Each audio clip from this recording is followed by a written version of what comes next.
الحمدللہ رب العالمین والصلاة والسلام علی نبینا محمد وآلہ وصحبہ اجمعین، اما بعد، رب اشرح لی صدری ویسر لی امری واحلل عقدۃ من لسانی یفقہوا قولی ربی زدنی علما۔ آج کا درس کا عنوان ہے رمضان کا عمل اور فضائل۔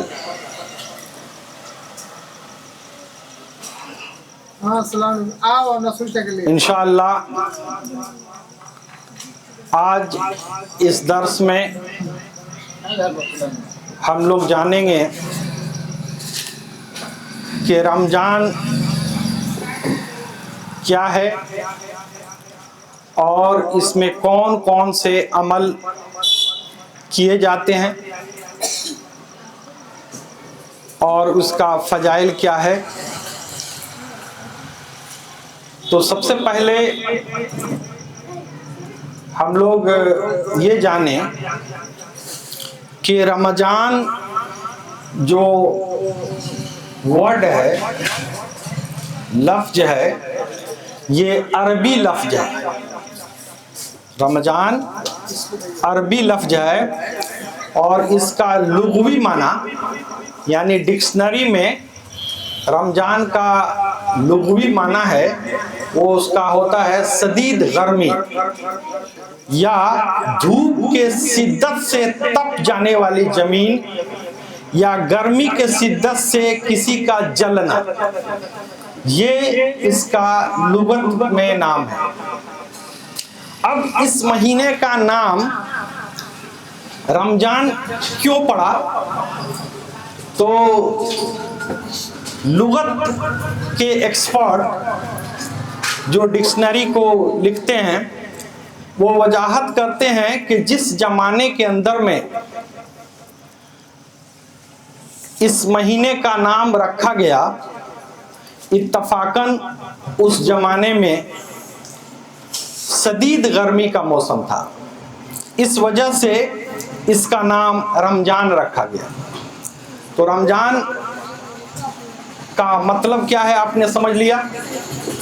اب آئیے دوسرا نقطہ پر کہ اس مہینے کو صرف رمضان کہہ سکتے ہیں یا ماہ رمضان کہیں گے، یعنی شہر رمضان کہیں گے یا صرف رمضان کہیں گے۔ اس کے متعلق ایک موضوع روایت کی وجہ سے یہ مسلمانوں کے اندر میں بحث کا مدعا رہا، مگر قرآن و سنت پر جب ہم لوگ غور کرتے ہیں تو ہم لوگوں کو پتہ چلتا ہے کہ یہ دونوں طریقہ درست ہے، یعنی آپ اس مہینے کو صرف رمضان کہہ سکتے ہیں یا شہر رمضان یعنی ماہ رمضان یعنی رمضان کا مہینہ نام دے سکتے ہیں۔ یہ دونوں طرح سے کہنا درست ہے۔ اس کا دلیل کیا ہے؟ تو رمضان جو لفظ ہے کہ صرف رمضان اس کو کہہ سکتے ہیں، اس کا دلیل بخاری شریف کے اندر میں 1898 نمبر حدیث کے اندر میں موجود ہے۔ اس کے راوی ابو ہریرہ رضی اللہ تعالیٰ عنہ ہیں، کہتے ہیں کہ نبی کریم صلی اللہ علیہ وسلم نے فرمایا اذا جاء رمضان فتحت ابواب الجنہ، کہ جب رمضان آتا ہے تو جنت کے دروازے کھول دیے جاتے ہیں۔ تو اس حدیث کے اندر میں نبی کریم صلی اللہ علیہ وسلم نے لفظ رمضان استعمال کیا ہے، تو اس لیے اس مہینہ کو صرف رمضان کہہ سکتے ہیں۔ دوسرا ہے شہر رمضان یعنی ماہ رمضان۔ تو اس مہینہ کو ماہ رمضان بھی کہہ سکتے ہیں. اس کا دلیل قرآن مجید کے اندر میں سورہ بقرہ آیت نمبر 185 کے اندر میں موجود ہے. شہر رمضان الذی انزل فیہ القرآن، کہ ماہ رمضان وہ ہے جس میں قرآن اتارا گیا. تو اس قرآن و حدیث کے روشنی سے یہ بات واضح ہو گئی کہ اس مہینے کو صرف رمضان یا ماہ رمضان یا شہر رمضان کہہ سکتے ہیں.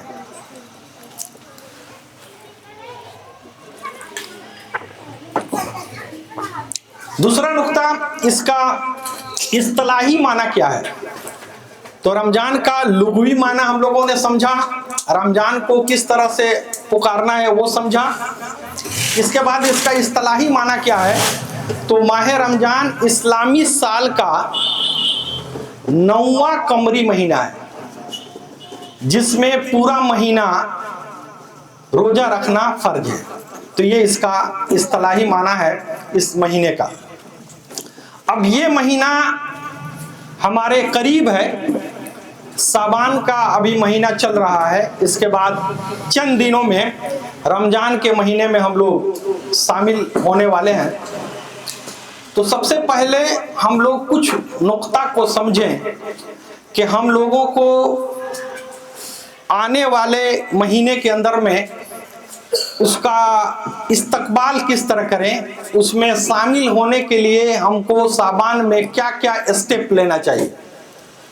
تو پہلا اسٹیپ یہ ہے کہ اگر کسی کا روزہ پچھلے رمضان کا قضا ہے، چھوٹا ہوا ہے، تو یہ رمضان آنے سے پہلے پہلے اس روزہ کو ہم لوگ کیا کر لیں، پورا کر لیں. اس لیے کہ عائشہ رضی اللہ تعالیٰ عنہ بیان کرتی ہیں، صحیح بخاری کے اندر میں روایت موجود ہے کہ ہم چھوٹے ہوئے روزوں کو شعبان تک آتے آتے شعبان میں کم سے کم ہم لوگ کمپلیٹ کر لیے جاتے. تو شعبان میں جو آپ کا روزہ اگر چھوٹا ہے تو اس کو پورا کر لیجئے.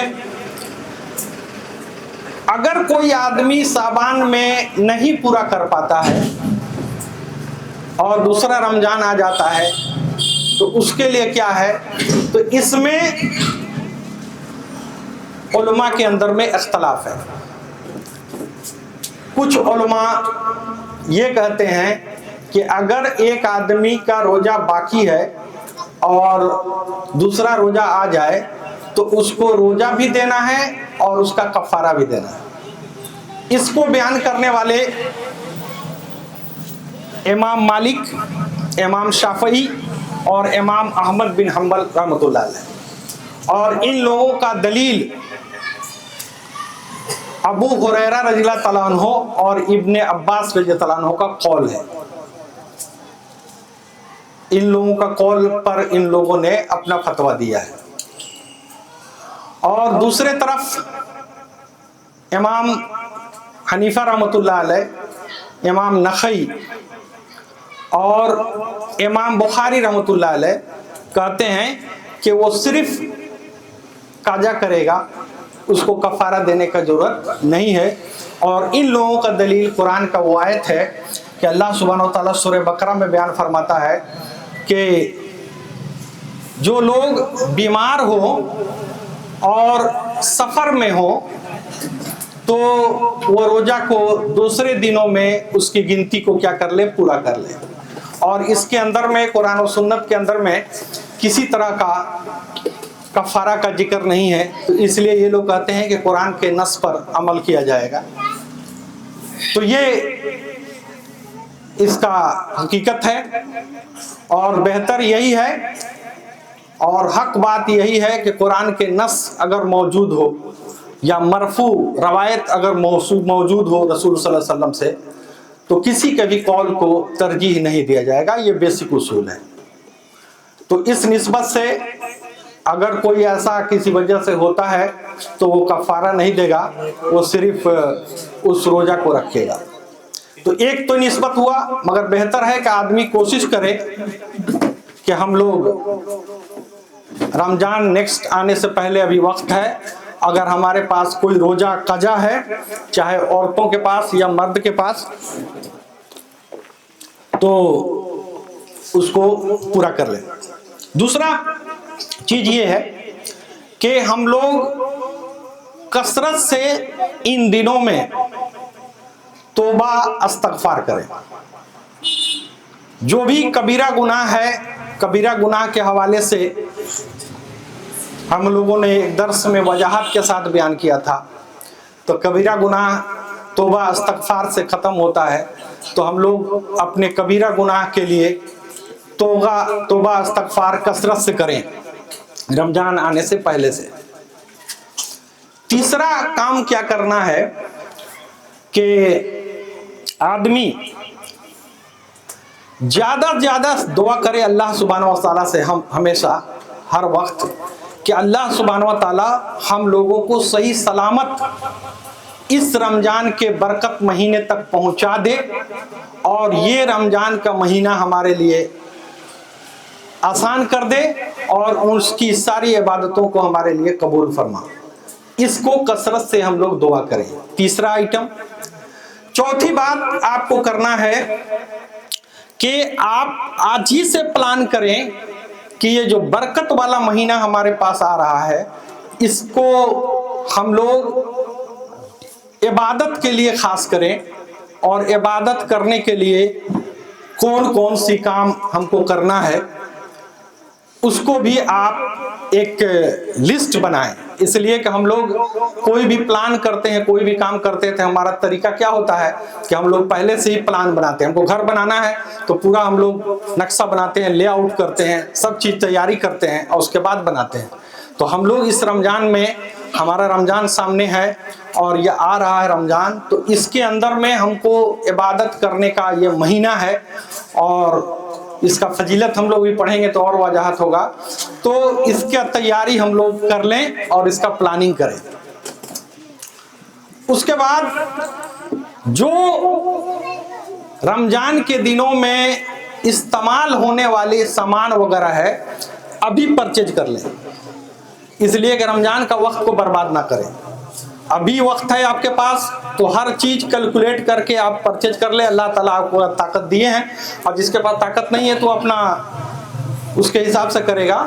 تو یہ تیاری کر لیں، یہاں تک کہ کپڑا وغیرہ جو بھی چیزیں ہیں وہ سب بھی کر لیں۔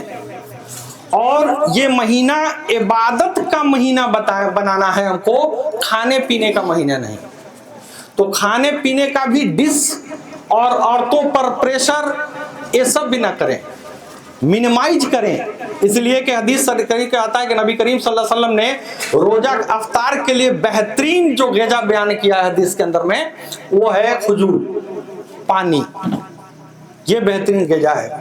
تو اس لیے کھانے کا منع نہیں ہے، مگر ایسا نہیں ہو کہ عورتوں پر اتنا لوڈ دے دیا جائے کہ عورتیں پریشان ہو جائیں کھانا بنانے کے چکر میں، اور رات کا عبادت نہیں کر پائیں یا دن کے بعد۔ اس لیے روزہ تو بھی رکھتی ہیں تو ان کو تھکاوٹ نہ ہو، تو اس چیزوں پر بھی خیال رکھیں، اور ہم لوگ رمضان کو عبادت کا مہینہ سمجھ کر، اور اللہ تعالیٰ نے ہم کو عطا کرے گا تو اس کا غنیمت سمجھ کر اس کا وجاہت کریں۔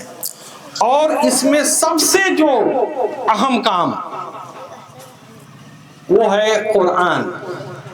تو قرآن کو پڑھنا ہے، سیکھنا ہے اور عمل کرنا ہے، یہ تینوں، اس پر ڈیٹیل ہم ابھی بیان کریں گے۔ تو یہ سب چیزیں آپ طے کریں انشاءاللہ۔ دعا وغیرہ اگر آپ کو یاد نہیں ہے تو اس کو یاد کر لیں، سورہ اگر یاد نہیں ہے تو یہ یاد کریں، اس میں وقت کو انشاءاللہ لگائیں تو انشاءاللہ کامیابی ملے گی۔ اس کے بعد رمضان کے مہینوں کے اندر میں جو بھی عمل ہم کو کرنا ہے، اس کے بارے میں قرآن و سنت کا کیا طریقہ ہے، اس کو بھی ابھی سیکھ لینا ضروری ہے۔ ایسا نہ ہو کہ ہم غلط طریقہ سے عمل کریں اور عمل ہمارا قبول نہ ہو۔ تو وہ سنت طریقہ ہے، کیا سنت طریقہ ہے، کیسے کیسے کرنا ہے، وہ چیزوں کو بھی اس مہینہ میں ابھی وقت ہے، تو اس میں آپ کتابوں کے ذریعے، لیکچر کے ذریعے، ٹھیک ہے نا، یا کسی عالم کے ساتھ بیٹھ کر جو بھی آپ کے لیے مناسب ہو اس طریقہ سے کر لیں۔ اور یہ طریقہ ہے ایک رمضان مہینہ کا تیاری کا اور استقبال کا اور اس کا